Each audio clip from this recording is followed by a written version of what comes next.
विवेक 19 साल का था। उसने कॉलेज जाना शुरू कर दिया था। टीनेज लड़कों की तरह ही उसके अंदर भी नए नए भाव आने शुरू हो गए थे। इस उम्र में लड़कियों के प्रति जैसे अट्रैक्शन महसूस होता है, वैसे ही वही महसूस किया करता था। या सुनील, ये लड़की नया नया आई है क्या कॉलेज में? कितनी हॉट है यार। तू ठंड के मौसम में पैदा हुआ था क्या? तुझे सब लड़की हॉट ही नजर आती है बे। विवेक की तो सुनील की बातें सुनकर बाहर खड़ी सभी दोस्त हंसने लगे। लेकिन वो कहते हैं ना, हर बात की एक सीमा होती है। सीमा के बाहर सब चीज़ बुराई का रूप तैयार करते। एक रात की बात है, विवेक मोबाइल पे गाना देख रहा था। यार, ये हीरो लोग कितनी मस्त है। किसी भी हीरोइन के साथ रोमांटिक सीन कर लेते हैं। एक हम है जिनकी जिंदगी सुखा ही पड़ा है। विवेक की घर की कुछ ही दूरी पर उसके चाचा रहते हैं। चाचा ने 3 महीने पहले ही शादी की थी। चाचा ने बहुत लेट शादी की थी, इसलिए चाची की उम्र उनसे बहुत कम थी। जहाँ चाचा थे 40 साल के, वहाँ चाची मात्र 28। विवेक किसी कारणवश उसके शादी में नहीं जा पाया। एक दिन की बात है, विवेक अपने चाचा से कुछ काम था, वो उसके घर गए। उस समय उसके चाचा घर पर नहीं थे। घर के दरवाज़ा खुला हुआ था। वो सीधे सीधे घर में एंटर कर गया। चाचू, चाचू। विवेक चाचू चाचू की आवाज़ लगाई, लेकिन उसके चाचू कहीं दिखाई नहीं दिए। ये चाचू कहाँ चले गए? विवेक वापस घर जाने ही वाले थे, तभी उसके कानों में एक मीठी आवाज़ सुनाई। सुनते हो जी? ओहो, मैं बाथरूम में तौलिया लाना भूल गई। जरा मुझे तौलिया दे दो ना, वही टेबल पर रखा होगा। विवेक का दिल जोर जोर से धड़कने लगा। कांपते हाथों से वो तौलिया उठाया और बाथरूम की ओर चला। तब भी उसके कानों में फिर से आवाज आई, अरे क्या हुआ जी, तौलिया नहीं मिला आपको? विवेक बाथरूम के पास पहुंचा और उसको शांति को तौलिया दिया। शांति ने बाथरूम से अपना हाथ निकाला और तौलिया ले लिया।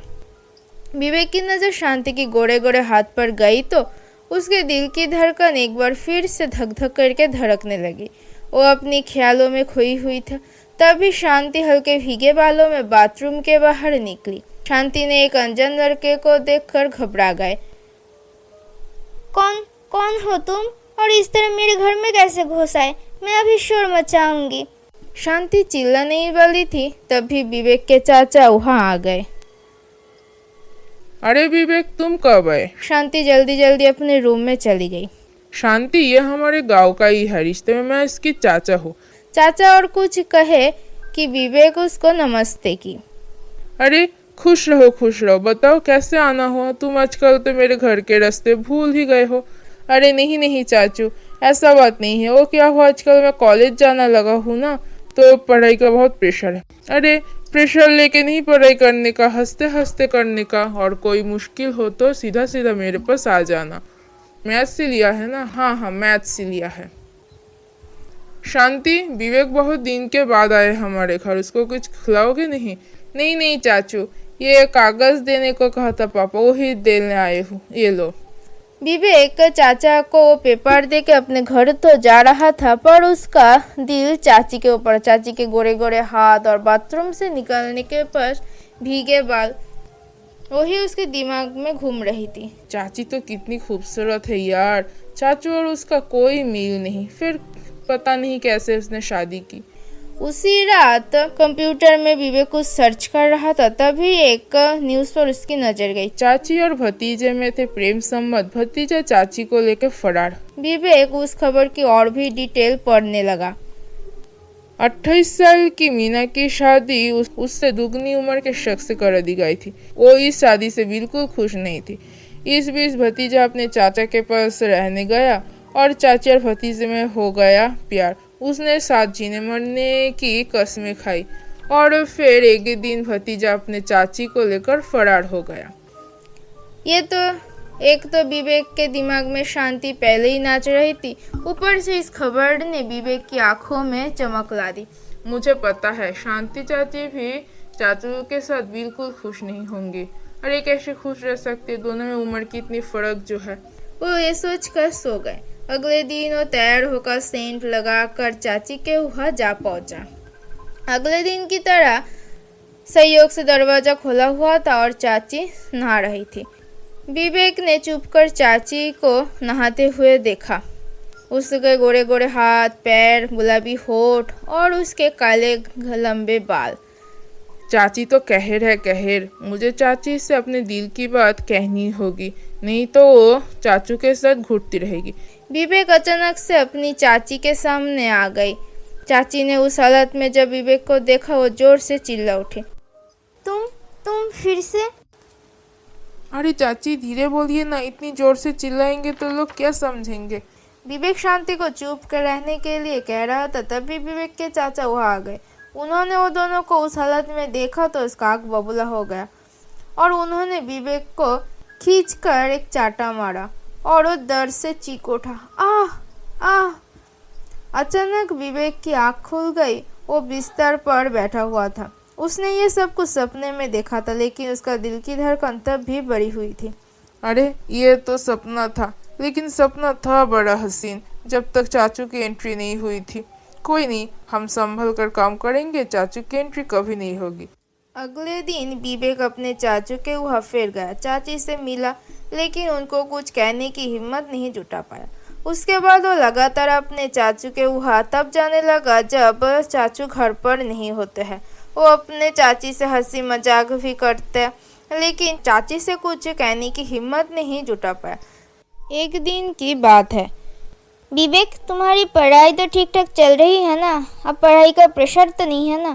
प्रेशर तो है चाची, पढ़ाई भी बस चल ही रही है। अरे ऐसे चलने से क्या होगा? यही तो करियर बनाने का समय है। कैरियर? मैं तो घर बसाने की सोच रही हूँ चाची। घर बसाने का हूँ? क्या कोई गर्लफ्रेंड है क्या कॉलेज में? लेकिन ये समय प्यार मोहब्बत के लिए नहीं है। पढ़ाई में फोकस करो। वही तो नहीं होता चाची, दिन भर उसका चेहरा जो घूमने लगता है आंखों के सामने। किसका चेहरा? तुम्हारी गर्लफ्रेंड का? नहीं चाची, आपका। मेरा? अभी तो हो मेरा गर्लफ्रेंड। विवेक के मुंह से निकली ये बात शांति के ऊपर बिजली की तरह गिरी। ये तुम क्या कर रहे हो विवेक? तुम होश में तो हो? मैं तुम्हारी चाची हूँ। तो उससे क्या फर्क पड़ता है? भतीजा चाची से प्यार नहीं कर सकता है क्या? नहीं कर सकता। पर क्यों? देखिए चाची, मैंने कुछ दिनों पहले ही एक खबर देखी थी। उसमें भतीजा अपने चाची को लेकर भाग गया था, क्योंकि चाची अपने पति के साथ खुश नहीं थी। उनमें उम्र का बहुत फासला था। आप में और चाचू में भी तो उम्र का बहुत फासला है। आप मजबूरी में है ना चाचू के साथ?